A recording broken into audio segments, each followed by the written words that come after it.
சென்னை பெங்களூரு பரப்பன அக்ரகார சிறை வளாகத்தில் அமமுக துணை பொதுச் செயலாளர் டிடிவி தினகரன் செய்தியாளர்களை சந்தித்து வருகிறார். அதன் நேரலை காட்சிகள்.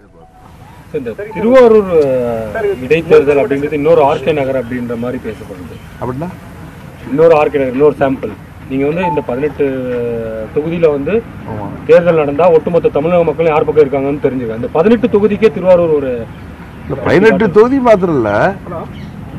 போன ட்ரிப்பு ஆர்கே நகர் அம்மாங்கிற ஒரு பெரிய ஆளுமை, ஒரு முதல்வர் மறைவுக்கு பிறகும் திரு கருணாநிதி அவர்கள் அப்ப செயல்பட முடியாமல் இருந்த நேரத்தில் அதுக்கப்புறம் நடந்த ஒரு தேர்தல். அது அம்மாவுடைய தொகுதியில் நடந்துச்சு. அது எப்படி ஒரு முக்கியமான தேர்தலா அகில இந்தியாவே அந்த தேர்தலை எல்லாம் எதிர்பார்த்துருந்தாங்க. இப்போ அதே மாதிரி திருவாரூர் இடைத்தேர்தல் வந்திருக்கு. இது வருங்கால தமிழக மக்கள் யாருக்கு ஆதரவாக இருக்கிறார்கள் என்பதை வெளிப்படுத்தக்கூடிய ஒரு முக்கியமான தேர்தலாக தான் நான் கருதுகிறேன். இந்த தேர்தலில் அம்மா மக்கள் முன்னேற்ற கழகத்தின் வேட்பாளர் மாபெரும் வெற்றியை பெறுவார். வேட்பாளர் எப்ப அறிவிக்கும்? நாளை மதியம். இந்த தொகுதி முன்னாள் முதல்வரோட தொகுதி.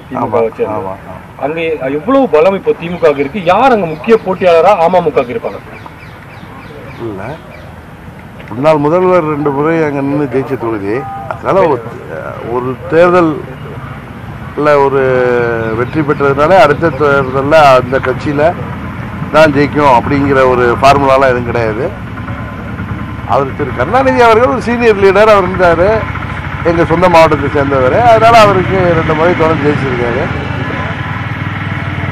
இந்த முறை அதனால் நீங்கள் இந்த கூட்டு கணக்கெல்லாம் போட்டு பார்த்து அந்த அரித்மேட்டிக் கால்குலேட்டர் வச்சு போகிறோம்னு எனக்கு அது மக்கள் மனசில் என்ன இருக்குங்கிறது தெரியும்.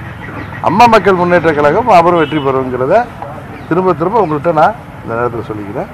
அடுத்த மாதம் நான் திரும்பி வரப்போ நீங்கள் நான் உங்கள்கிட்ட நீங்களே அது ஆமாம் நீங்கள் சொன்னது சரிதான் அப்படிங்கிறத ஒத்துக்குவீங்க. சார், இப்போ கடந்த முறை ஐடியில இருந்து சசிகலா அவர்களிடம் கேள்வி கேட்க வந்திருந்த போது பாஜக கிட்ட இப்போ ஒரு அழுத்தம் கொடுத்ததா செய்திகள் வந்துருக்கு. அதாவது 2 அணிகளும் கண்டிப்பா இணையணும் அப்படின்னு சொல்லி. பெங்களூரு பரப்பன அக்ரகாரா சிறையில் உள்ள சசிகலாவை சந்தித்த பின்னர் தற்போது சிறை வளாகத்தில் அமமுக துணை பொதுச் செயலாளரும் சட்டமன்ற உறுப்பினருமான டிடிவி தினகரன் செய்தியாளர்களை சந்தித்து வருகிறார். திருவாரூர் இடைத்தேர்தலில் அமமுக அமோக வெற்றி பெறும் என்று டிடிவி தினகரன் தெரிவித்திருக்கிறார். தொடர்பான விரிவான விவரங்களை பின்னர் வரும் செய்தி தொகுப்புகளில் பார்க்கலாம்.